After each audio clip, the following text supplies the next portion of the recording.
فروری کو ہونے والے انتخابات کے نتائج پر بحث اس وقت پورے ملک میں زور و شور سے جاری ہے،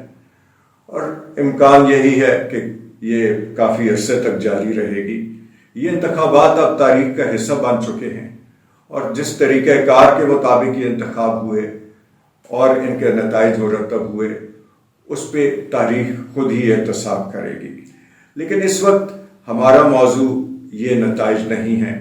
بلکہ ایک عمومی بحث ہے جو عموماً انتخابات کے بعد شروع ہو جاتی ہے، اور وہ یہ کہ کیا جمہوری نظام، جمہوریت ترقی پذیر ملکوں کے لیے، انڈر ڈیولپ ملکوں کے لیے مناسب بھی ہے یا نہیں۔ عموماً ایک دلیل یہ دی جاتی ہے کہ انڈر ڈیولپڈ ورلڈ میں کیونکہ مالی لحاظ سے اقتصادی محرومیاں ہوتی ہیں،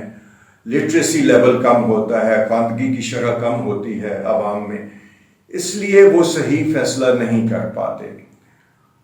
پاکستان اور بر صغیر کے حوالے سے اضافی بات یہ بھی کی جاتی ہے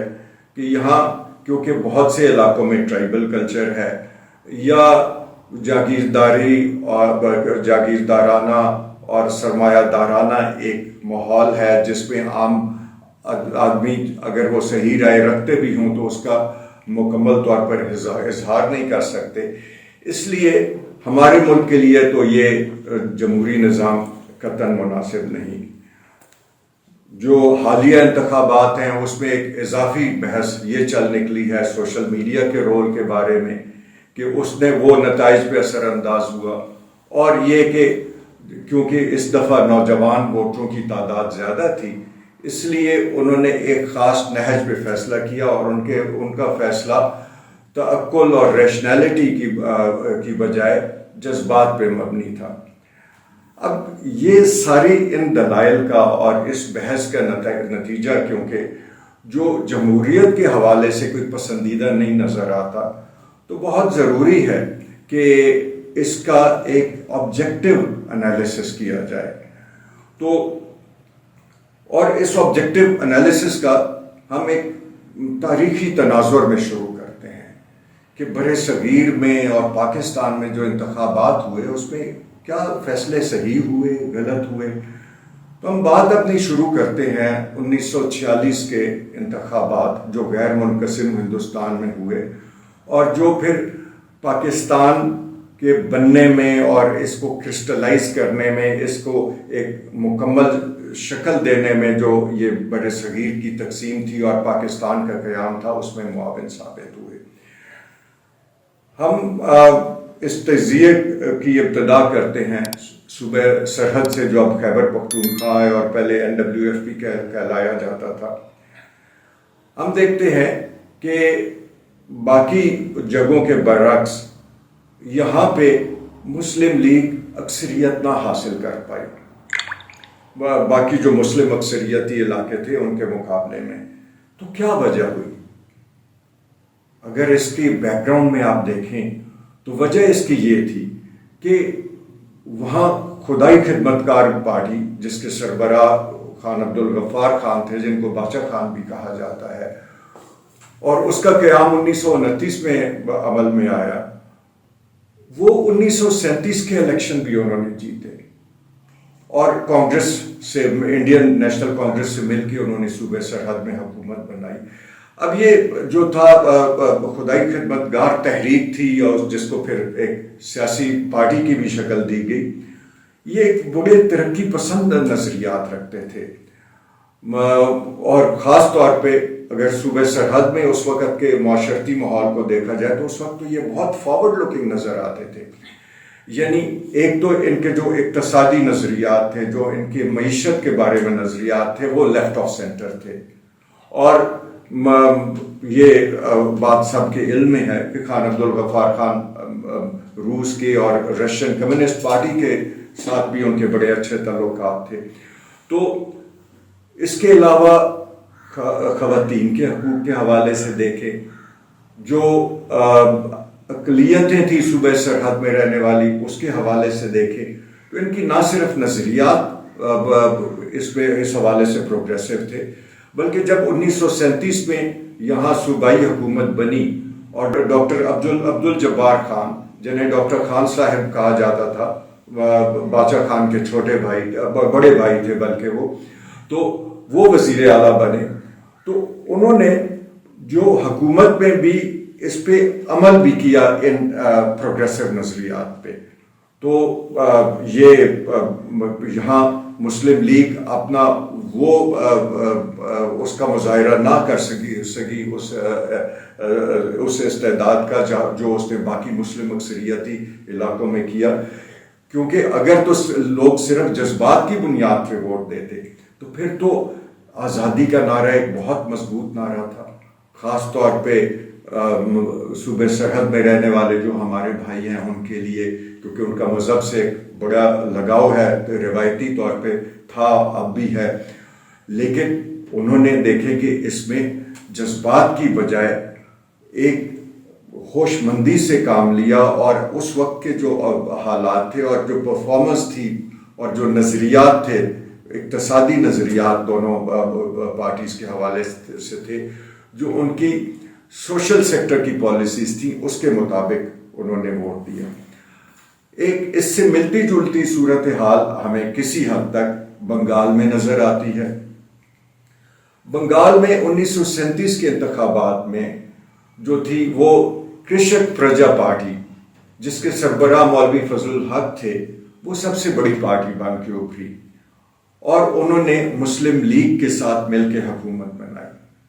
اگر ہم تاریخ کے اوراق پہ نظر ڈالیں تو ہمیں پتہ چلتا ہے کہ یہ جو حکومت تھی، اور اس وقت کیونکہ وہاں یہ پرائم منسٹر کو عہدہ تھا، پرائم منسٹر آف بنگال تھے مولوی اے کے فضل الحق۔ کرشک پرجا کا مطلب ہی ہے فارمرز اینڈ ٹیننٹس پارٹی، کسانوں اور مزاروں کی پارٹی تھی۔ تو اسی سے آپ ان کے ترقی پسند جو ایجنڈا تھا اس کا اندازہ کر لیں۔ اور جیسے خدائی خدمتگار تحریک نے صوبے سرحد میں کیا، بنگال کے صوبے میں بھی اس حکومت نے بڑے کچھ پروگریسو کام کیے کسانوں کی فلاح کے لیے، اور خاص طور پہ جو قرض کے تلے دبے کسان تھے ان کی ریلیف کے لیے انہوں نے کافی مضبوط پالیسیز اور مؤثر پالیسیز بنائیں۔ اس کے علاوہ اس کا ایک مزید سیاسی تناظر تھا کہ 1905 میں جو تقسیم بنگال ہوئی تھی، اور جس کا فائدہ عمومی طور پہ بنگالی مسلمانوں کو زیادہ ہوا تھا، اور جو پھر ایک کانگریس کی تحریک کے نتیجے میں جسے 1911 میں انڈو کیا گیا، اسے کینسل کر دیا گیا، وہ بھی لوگوں کے ذہنوں میں تھا، جس کی وجہ سے 1937 میں بھی مسلم لیگ کو کچھ ووٹ ملے، گرچہ بڑی پارٹی کرشک پرجا پارٹی تھی۔ اور پھر ان دونوں پارٹیوں کی مل کے جو کارکردگی تھی، وہاں مسلم لیگ کا جو آزادی کے نعرے کے علاوہ دوسرا جو پہلو تھا وہ یہ تھا کہ انہوں نے ایک یہ جو ترقی پسندانہ ایجنڈا تھا اس میں ایک بھرپور حصہ ڈالا مولوی فضل الحق صاحب کی سربراہی میں، اور دے ریپ دا بینیفٹس، انہوں نے یہ جو کچھ اچھا بویا تھا اس کو کاٹا انہوں نے 1946 کے انتخابات میں، اور وہاں 115 جو مسلمانوں کے لیے مختص نشستیں تھیں، کیونکہ یہ انتخابات 1940 کے آپ میں سے اکثر سامعین کے علم میں ہوگا کہ یہ سپریٹ الیکٹوریٹ کی بنیاد پہ ہوئے تھے، یعنی جو مسلم نمائندے تھے ان کے لیے ووٹ صرف مسلمانوں نے ڈالنے تھے، اور جو ہندو یا دیگر مذاہب کے جو نمائندے تھے، کینڈیڈیٹ تھے، ان کے لیے ووٹ صرف ان مذاہب کے لوگوں نے ڈالنے تھے۔ تو نتیجہ 1940 کے انتخابات کا یہ ہوا کہ جو مسلمانوں کے لیے مختص 115 نشستیں تھیں، مسلم لیگ نے اس میں سے 113 نشستیں لے لی، کچھ مورخین کے مطابق ان کی تعداد 112 بھی تھی، جو کہ ایک معمولی فرق ہی ہے۔ تو یہاں بھی ہم دیکھتے ہیں کہ لوگوں نے محض آزادی کے نعرے پہ نہیں، بلکہ جس حکومت کا مسلم لیگ حصہ تھی اس کے ترقی پسند ایجنڈے اور اقدامات کی روشنی میں یہ ایک فیصلہ کیا۔ ہم جب پنجاب اور سندھ کی طرف آتے ہیں تو یہاں ایک بنگال اور سرحد کے سے ایک برعکس صورتحال ہمیں نظر آتی ہے۔